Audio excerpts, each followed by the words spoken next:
The note arrived at the White House on a Tuesday morning in the fall of 2023. Unlike the carefully orchestrated requests that typically cross the president's desk, this one was different. A handwritten letter from the oldest active duty general in the United States military, requesting an urgent meeting about a crisis few were willing to discuss. The fluorescent lights of the West Wing burned late into the evening when General Evelyn Carter, at age 60, arrived for what would become a watershed moment in military history. Her dress blues bore the weight of 4 decades of service, each medal and ribbon telling a story of America's evolving military challenges.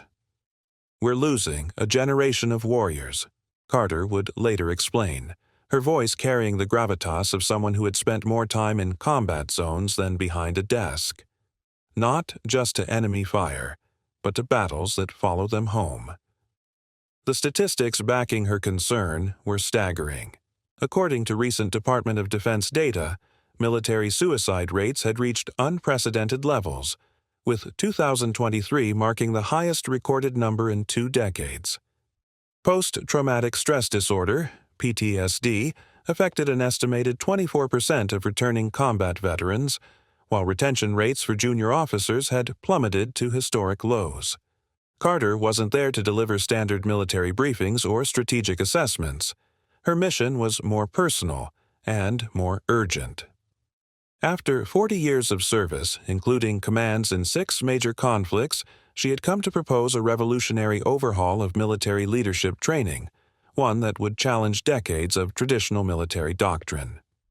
"The battlefield isn't what it used to be," Carter told President Trump during their 2-hour meeting, her voice steady but intense. "Our enemies aren't just nations anymore. They're algorithms, psychological warfare, and invisible wounds that our current leadership structure isn't equipped to handle." The meeting wasn't on the president's official schedule. According to White House Chief of Staff Mark Reynolds, who was present that evening, it almost didn't happen. "But when you have someone of General Carter's caliber requesting an audience," Reynolds noted, "you make time, especially when they begin their letter with, 'I've never asked for anything in 40 years of service, but I'm asking now.'" General Evelyn Carter's military career reads like a timeline of America's modern military evolution. Her service record, obtained through Freedom of Information Act requests, reveals a journey that began in 1983 at West Point, where she graduated second in her class, one of only 12 women in a cohort of 1,123 cadets. "Back then, people questioned if women could lead in combat," recalls retired Colonel James McKenzie, who served with Carter during her early years. Evelyn didn't argue. She proved them wrong with actions, not words. Her first taste of combat came during Operation Desert Storm, where she led a mechanized infantry unit through some of the conflict's most intense engagements. But it was in the post-9/11 era where Carter's unique leadership philosophy began to emerge. "I remember finding her in the barracks at 2 a.m., talking to a young soldier about his combat anxiety," says Master Sergeant Rachel Torres, who served under Carter in Afghanistan. Most officers of her rank would have delegated that to a chaplain or counselor. But that was Carter. She believed leadership meant being present in the hard moments, not just the heroic ones. Pentagon records show Carter's command spanned 6 major conflicts, from traditional warfare to counterinsurgency operations. She pioneered integration programs for cyber warfare units within conventional forces, recognizing early that future battles would be fought both on the ground and in the digital realm. "What sets General Carter apart is her adaptability," explains Dr. James Morrison, a military historian at Georgetown University. She started her career commanding tanks in the Persian Gulf, then successfully transitioned to leading cyber warfare units. That's like going from commanding a cavalry charge to conducting a symphony. They require completely different skill sets. But it was a mission in 2019 that would ultimately shape her current crusade. Leading a joint operation in Syria, Carter lost 3 young officers in what initially appeared to be a successful mission. Subsequent investigation revealed that 2 of them had been struggling with severe combat stress, leading to crucial mistakes in the field. That mission changed everything, Carter admitted in a recent Pentagon briefing. We had trained them for every possible combat scenario, except the battle happening inside their own minds. Here's Section 3, focusing on the growing crisis and its implications. The growing crisis. The numbers tell a story that military leadership has been reluctant to confront. According to a 2023 Department of Defense report obtained by this publication, the military's mental health crisis has reached unprecedented levels. In the past 5 years alone, we've lost more active duty personnel to suicide than to combat operations, reveals Dr. Sarah Chen, lead researcher at the Military Mental Health Institute. What makes this particularly alarming is that 68% of these cases showed no traditional warning signs under current screening protocols. The crisis extends beyond suicide statistics. A comprehensive study conducted across all military branches in 2023 revealed disturbing trends. Lieutenant Colonel Marcus Rodriguez, who oversees officer training at Fort Bragg, paints a stark picture. We're seeing an 80% increase in anxiety-related performance issues among junior officers. These are highly trained individuals, top of their class, but they're breaking under pressures we never prepared them for. The traditional military leadership model developed in the post-World War II era hasn't kept pace with modern warfare's psychological demands. Today's officers face challenges their predecessors never imagined. Drone warfare creating PTSD in operators thousands of miles from combat, cyber attacks requiring split-second decisions with national security implications, social media exposing military families to unprecedented levels of stress. What we're dealing with, explains Dr. Helena Martinez, chief psychiatrist at Walter Reed Military Medical Center, is a perfect storm. Our officers are managing artificial intelligence systems, making life-or-death decisions in virtual environments, and trying to maintain unit cohesion in a digital age. The old leadership manual doesn't have chapters for these scenarios. The financial impact is equally concerning. The Pentagon's latest budget report indicates that mental health-related discharges cost the military $2.8 billion in 2023 alone. This figure doesn't include the long-term costs of veteran care or the operational impact of losing experienced personnel. We're hemorrhaging talent, says Brigadier General James Foster, speaking on condition of partial anonymity. When we lose a trained officer to mental health issues, we're not just losing one person. We're losing years of experience, millions in training investments, and future leadership potential.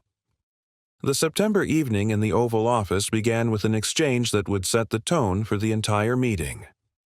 "Mr. President," General Carter said, placing a thick binder on his desk, "what I'm about to show you isn't just another military program.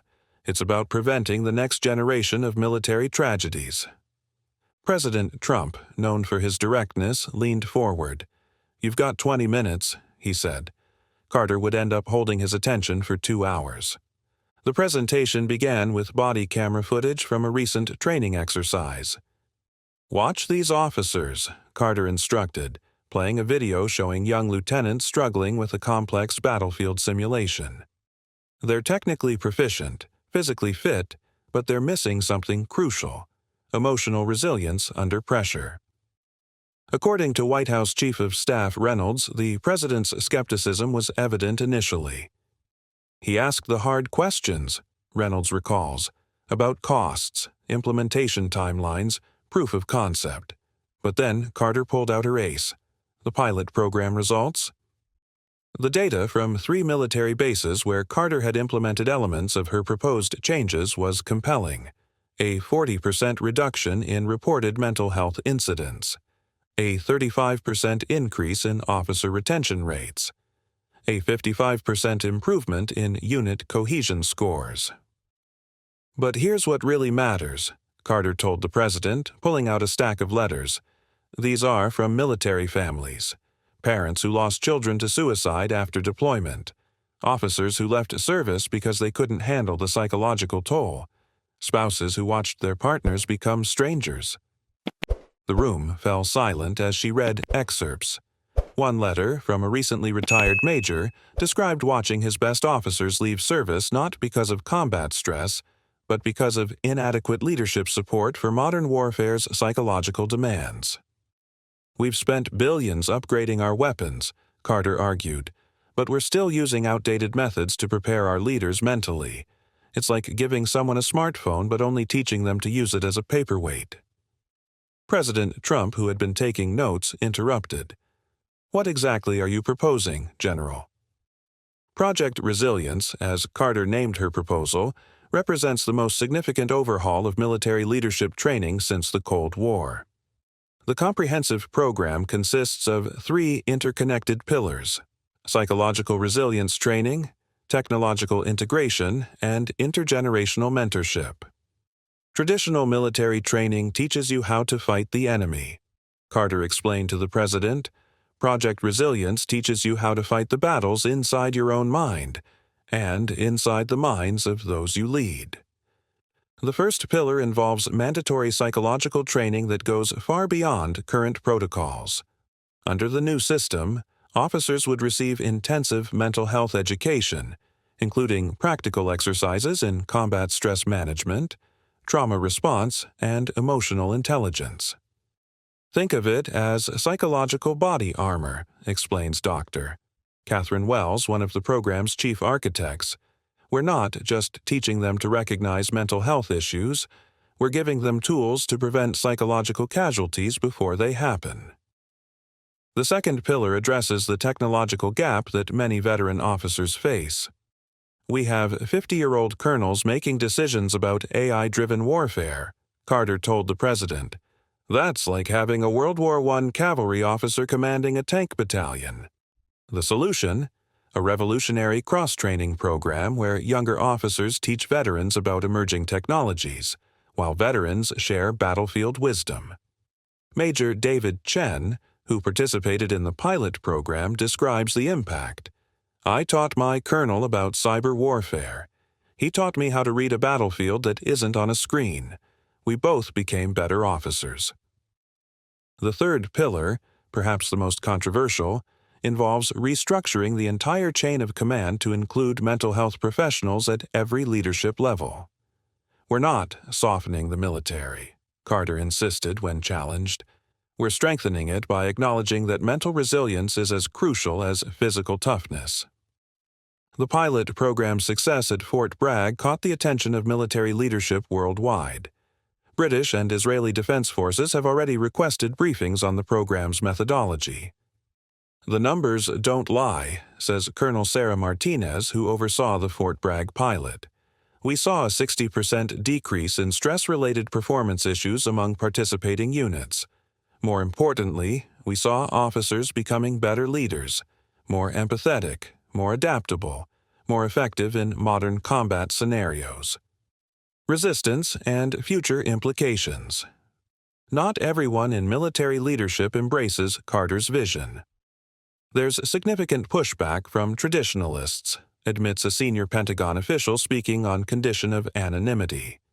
"Some view this as a fundamental shift away from what they consider real military leadership."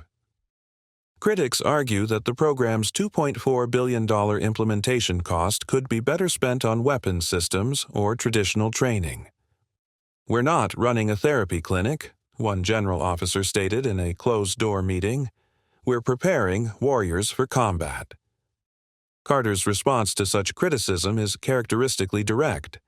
"Let me be clear," she testified before the Senate Armed Services Committee last month. "We lost 387 service members to suicide last year. That's more than we lost in combat operations.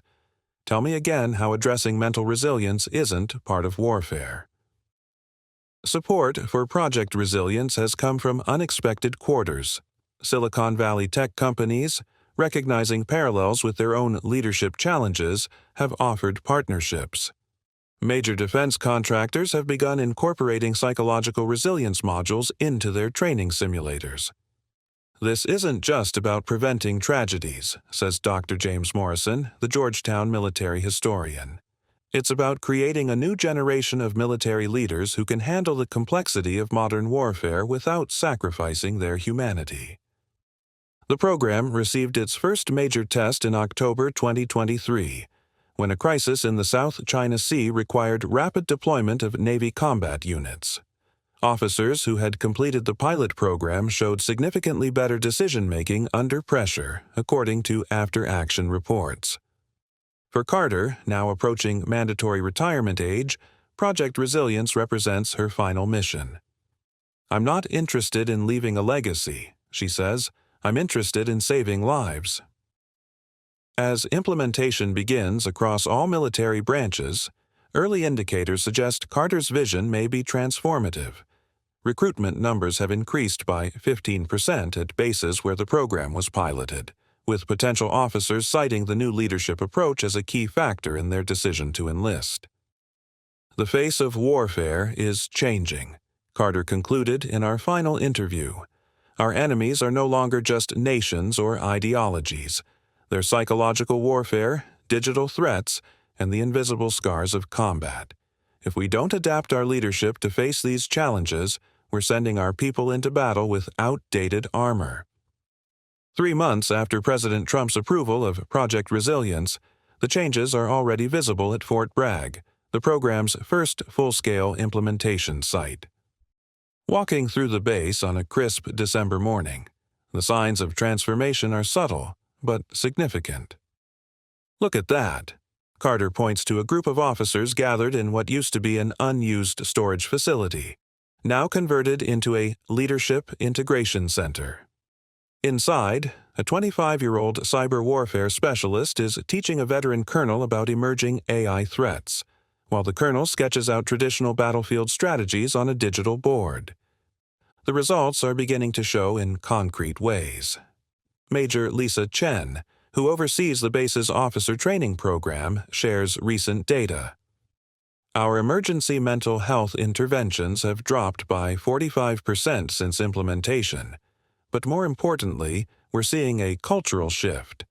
Officers are talking openly about stress, seeking guidance before crises develop." Perhaps the most telling endorsement comes from the families. "My husband came back from deployment different this time," says Sarah Mitchell, wife of Captain James Mitchell. "His unit was part of the pilot program. He's still the warrior he always was, but now he has tools to process what he experiences. He can talk about it." For General Carter, watching young officers graduate from the new program brings a particular poignancy. At a recent ceremony, she stood quietly at the back, observing as a class of lieutenants received both their tactical and psychological resilience certifications. "Remember, Michael," she asks, referring to the young Marine whose loss had partly inspired this mission, "every one of these officers now carries not just the training to fight, but the tools to survive the fight within. That's how we honor those we lost, by protecting those who follow." Share your thoughts below. If you believe in the power of listening and action, subscribe to our channel for more stories that matter, because sometimes the most powerful moments happen when we least expect them. This is Alex, signing off.